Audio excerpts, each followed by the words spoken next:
Hey everyone, welcome back. So today we're going to dig into something that, well, a lot of us think we know, but maybe we only know a tiny piece of it. We're talking about reproductive health, and trust me, we're going to get the full story. So, let me ask you something right off the bat. When you hear the words reproductive health, what's the very first thing that comes to your mind? Go on, just think about it for a second. If you thought about pregnancy or birth control, maybe you just pictured things that only concern women. Hey, you're not alone. That's what most people think. But the real story? It is so much bigger. It's about well-being, it's about freedom, and it's about health for everybody. All right, let's jump right in. Section 1, this is going to be more than you think. Okay, so let's get the official definition here. This is from the World Health Organization. And listen to these words: a state of complete physical, mental, and social well-being. See, it's not just about not being sick. It's about this whole, complete picture of health. And this really hammers home that shift in perspective, right? We're going from this really narrow idea, pregnancy, childbirth, stuff just for women, to the reality, which is that this is about physical, mental, and social health for everyone at every single stage of their life. This is a human issue, not just a women's issue.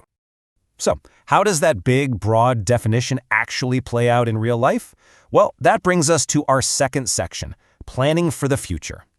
Family planning is a huge part of reproductive health. And the most important thing to remember here is that it is a shared responsibility. It's about having the freedom to decide if you'll have kids, when, and how many. And there are all kinds of ways to do that, from barrier methods and hormonal options to more permanent solutions.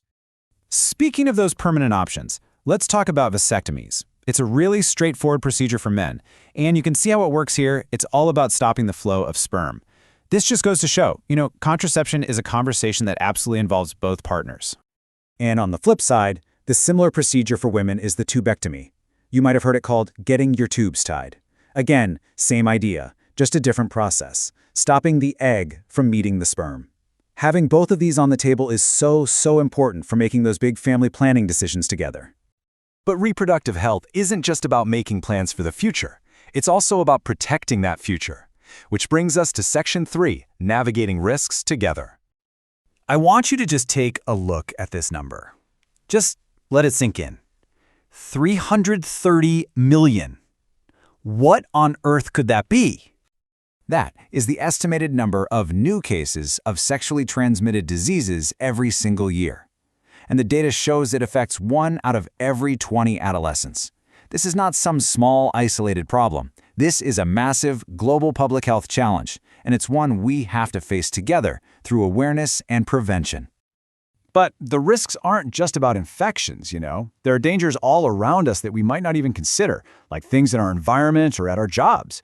Just look at this table. Things like pesticides or lead, they have very real, very specific impacts on both men and women's reproductive systems. We're talking about everything from hormone disruption to fertility issues. And once you start thinking about these shared risks, the conversation gets even bigger. It goes beyond just personal health. And that brings us to our last section, which frames this whole topic as what it really is: a right for all. This quote from the UNHCR Field Manual, wow, it's powerful. It completely changes the frame. This isn't just about going to the doctor. Reproductive health is a fundamental human right. And just like any other human right, it doesn't just vanish if someone is forced to flee their home or is caught in a crisis. But, saying something is a right and making it a reality, those can be two very different things. And the gap can be huge. The WHO tells us that a truly staggering 95% of all maternal deaths happen in low-income countries. Just think about that. Your chances of surviving childbirth are massively dependent on where you happen to be born. And another huge piece of this global health puzzle is unsafe abortion. The data here is, well, it's stark. We're talking about an estimated 20 million unsafe procedures every year. 80,000 of those result in death, and hundreds of thousands more lead to permanent disabilities.